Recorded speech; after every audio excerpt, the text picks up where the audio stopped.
8월 11일 수요일 아침입니다. 요한계시록 17장을 오늘 함께 읽겠습니다. 또 일곱 대접을 가진 일곱 천사 중 하나가 와서 내게 말하여 이르되 이리로 오라. 많은 물 위에 앉은 큰 음녀가 받을 심판을 내게 보이리라. 땅의 임금들도 그와 더불어 음행하였고 땅에 사는 자들도 그 음행의 포도주에 취하였다 하고 곧 성령으로 나를 데리고 광야에 가니라. 내가 보니 여자가 붉은 빛 짐승을 탔는데 그 짐승의 몸에 하나님을 모독하는 이름들이 가득하고 일곱 머리와 열 뿔이 있으며 그 여자는 자줏빛과 붉은빛 옷을 입고 금과 보석과 진주로 꾸미고 손에 금잔을 가졌는데 가증한 물건과 그의 음행에 더러운 것들이 가득하더라. 그의 이마에 이름이 기록되었으니 비밀이라 큰 바벨론이라 땅의 음녀들과 가증한 것들의 어미라 하였더라. 또 내가 보매 이 여자가 성도들의 피와 예수의 증인들의 피에 취한지라. 내가 그 여자를 보고 놀랍게 여기고 크게 놀랍게 여기니 천사가 이르되 왜 놀랍게 여기느냐? 내가 여자와 그가 탄 일곱 머리와 열 뿔 가진 짐승의 비밀을 내게 이르리라. 내가 본 짐승은 전에 있었다가 지금은 없으나 장차 무저갱으로부터 올라와 멸망으로 들어갈 자니 땅에 사는 자들로서 창세 이후로 그 이름이 생명책에 기록되지 못한 자들이 이전에 있었다가 지금은 없으나 장차 나올 짐승을 보고 놀랍게 여기리라. 제 있는 뜻이 여기 있으니 그 일곱 머리는 여자가 앉은 일곱 산이요. 또 일곱 왕이라 다섯은 망하였고 하나는 있고 다른 하나는 아직 이르지 아니하였으나 이르면 반드시 잠시 동안 머무리라. 전에 있었다가 지금 없어진 짐승은 여덟째 왕이니 일곱 중에 속한 자라. 그가 멸망으로 들어가리라. 내가 보던 열 뿔은 열 왕이니 아직 나라를 얻지 못하였으나 다만 짐승과 더불어 임금처럼 한동안 권세를 받으리라. 그들이 한 뜻을 가지고 자기의 능력과 권세를 짐승에게 주더라.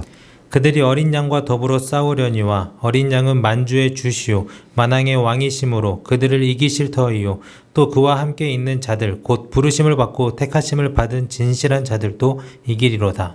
또 천사가 내게 말하되 네가 본 바 음녀가 앉아 있는 물은 백성과 무리와 열국과 방언들이니라. 내가 본 바 이 열 뿔과 짐승은 음녀를 미워하여 망하게 하고 벌거벗게 하고 그의 살을 먹고 불로 아주 사르리라. 이는 하나님이 자기 뜻대로 할 마음을 그들에게 주사 한 뜻을 이루게 하시고 그들의 나라를 그 짐승에게 주게 하시되 하나님의 말씀이 응하기까지 하심이라. 또 네가 본 그 여자는 땅의 왕들을 다스리는 큰 성이라 하더라. 아멘. 아멘. 악은 악으로 망한다. 오늘 묵상의 주제입니다. 14절을 다시 봅니다. 그들이 어린 양에게 싸움을 걸 터인데 어린 양이 그들을 이길 것이다. 그것은 어린 양이 만주의 주요 만왕의 왕이기 때문이며 어린 양과 함께 있는 사람들이 부르심을 받고 택하심을 받은 신실한 사람들이기 때문이다 했습니다. 음녀 바벨론에 대한 이야기가 오늘 이 17장 내일 18장까지 이어지는데요. 하나님의 백성인 여자, 교회죠. 그의 적대자인 존재로 보면 됩니다. 음녀는 왕처럼 옷을 입고 세상 권세들을 음행 곧 우상 숭배로 취하게 하는 그러한 존재로 나옵니다. 교회는 이 음녀의 핍박으로 괴로움이 크지만 이로써 음녀는 큰 죄를 자기에게 쌓아 올린 셈이 되고 결국 1절이 말하는 음녀에 대한 하나님의 심판은 악의 속성인 교만과 분열을 통해 이루어질 거다. 악은 그렇게 망하게 돼 있다 하는 게 27절의 메시지죠. 자크 엘룰이라고 하는 우리 신학자는 바벨론이 일종의 세상에 존재하는 원형적 도시, 배트맨의 고담시 같은 그러한 존재로 봐도 좋지 않을까 하는 그런 암시를 줬어요. 마귀적 세력의 상징으로 이해하자 하는 겁니다. 음녀는 이름부터 성적 타락을 이미지로 갖고 있죠. 다른 신과 가늠하는 영적 불륜의 대상이자 유혹자인 존재인 겁니다. 가장 이 음녀의 근사한 비슷한 이미지가 맘몬이라고 생각됩니다. 복음서 가운데 보면 예수님에게 영생에 대해서 물었던 젊은 부자 젊은이가 나오죠.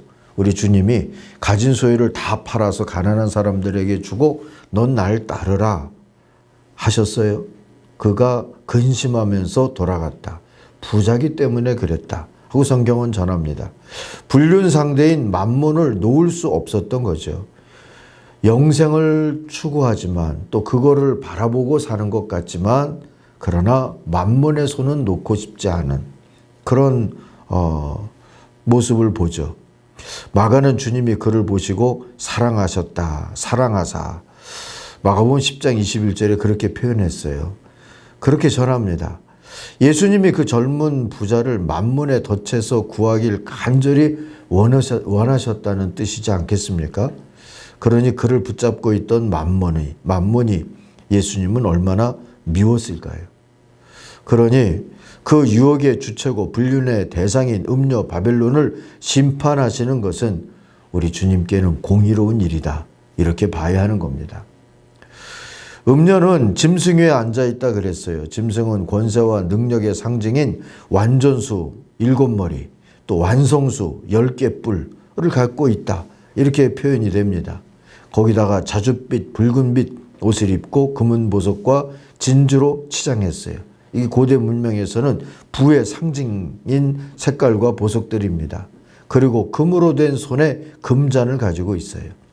이 모습은 음녀에 대한 풍자적인 정보라고 할까요? 3가지를 우리에게 알게 해줍니다. 첫째는 그 잔 안에 가증한 행위, 더러움, 부도덕의 오물들이 차 있다 그랬거든요. 포악한 짐승에게 붙어있는 방탕한 고급 매춘부의 이미지, 그게 바로 이 음녀 바벨론이라는 뜻입니다. 두 번째 정보는 이마에 있는 이름이에요. 땅의 음녀들과 가증한 것들의 어미, 큰 바빌론 이렇게 되어 있습니다. 땅에서 하나님을 향한 그런 신앙이나 아니면 인간이 가지고 있는 기본적인 철학적인 물음, 어떻게 하는 것이 잘 사는 걸까 하는 이런 것들로부터 떠나서 뭔가 이 세속에 가증한 또는 더러운 그런 이득의 술잔에 취해버리는 것 같게 만드는 그런 존재라는 거예요. 특별히 세상 권력이나 힘 있는 것들을 향해서 말이죠. 그게 이제 이마에 만화에 보면 이마에 이렇게 이름이 붙어 있을 때가 있잖아요. 그런 거 비슷하게 지금 그렇다는 겁니다. 그런데 땅의 음녀들과 가증한 것들의 엄이 큰 바빌론인데 그 이름이 비밀이라고 하고 있어요. 비밀이라고 하는 뜻은 단순히 우리가 각자 살고 있는 시간과 장소 속에서 만나는 인물, 도시, 세력에 국한시키지 말라 하는 겁니다.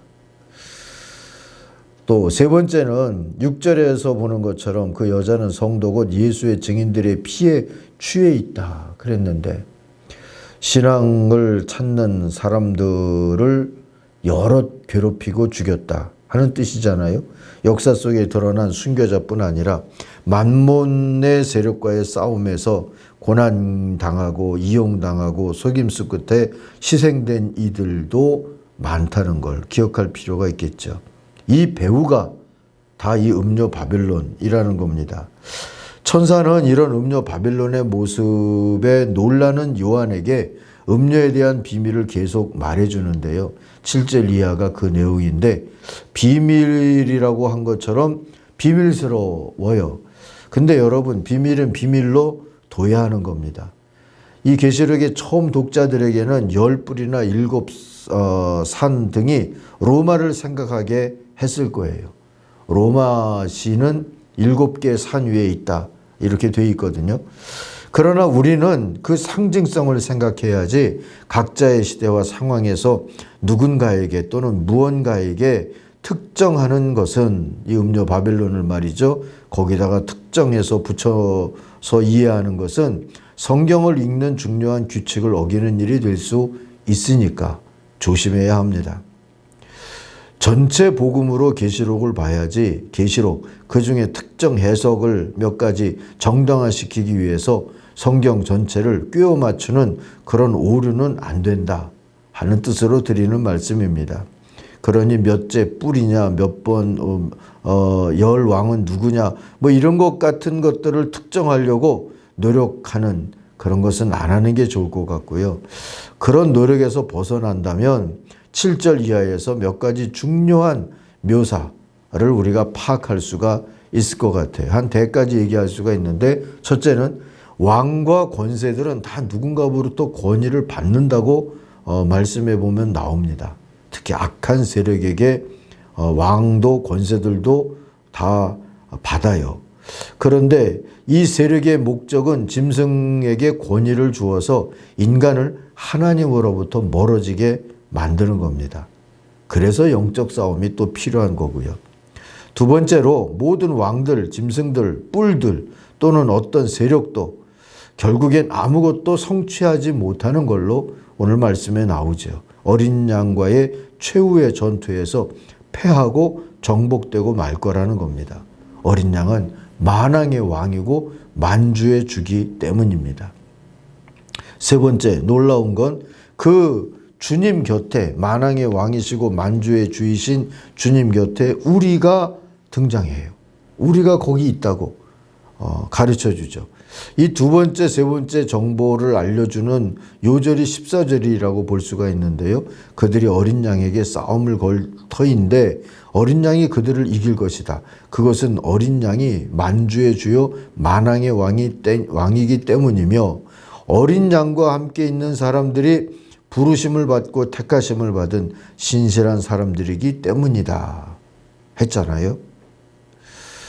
주님 곁에 우리도 있어서 주님의 싸움에, 그 승리의 싸움에 참여할 수가 있는 겁니다. 그래서 음녀 바벨론은 결국은 망할 운명이 되어버리는 거죠. 네 번째 정보는 뭡니까? 수많은 사람들이 그 권세들의 속임수에 빠질 거라는 겁니다. 그 세력을 피할 곳은 세상에 없대요. 음녀 바벨론이 앉아있는 물은 열국과 무슨 이 네 가지가 또 쭉 연결이 되잖아요. 이것이 온 세상을 다 말하고 있는 그런 상징입니다. 그런데 15절 보니까 15절이 그 얘기죠. 그 창녀가 앉아있는 물은 백성들과 무리들과 민족들과 언어들이다 하고요. 그러나 그 어디도 하나님의 최종적인 지배를 벗어나지 못한다는 것을 생각하고 너무 겁먹을 것은 없다 하는 거고요. 다섯 번째는 악은 악끼리 싸워서 망한다 하고 오늘 분명히 가르쳐 줍니다. 16절을 보시면, 그리고 내가 본 그 열뿔과 그 짐승은 그 창녀를 미워해서 비참하게 만들고 버서벗은 꼴로 만들 것이다. 어린 양이 군대와 싸워서 지고 난 다음에 화풀이가 됐다고 그럴까요? 네가 꼬셔서 이 괴로운 일을 내가 당하게 했다 이러면서 열불과 짐승이 창녀, 음녀, 바벨론을 비참하게 만든다. 벌거벗긴 꼴로 만들다.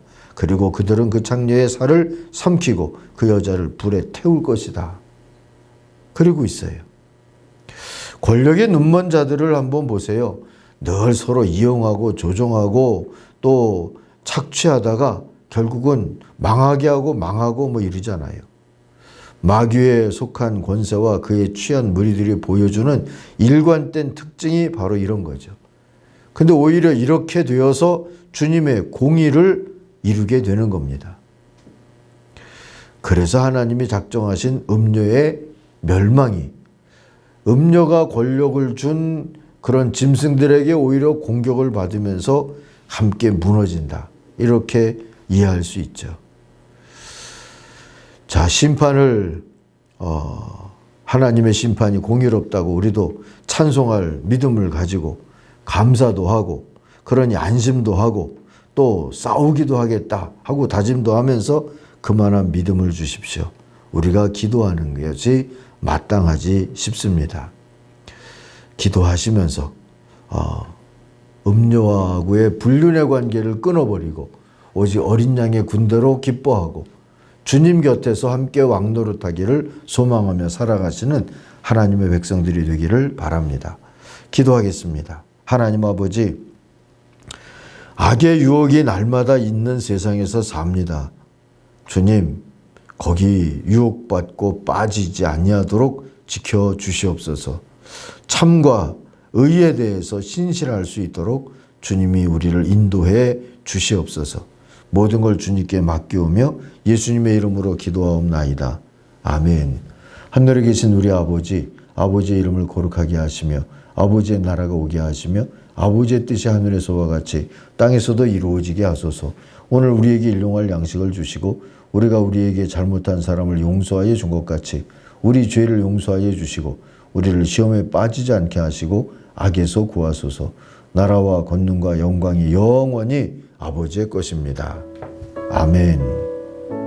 같이 기도하겠습니다.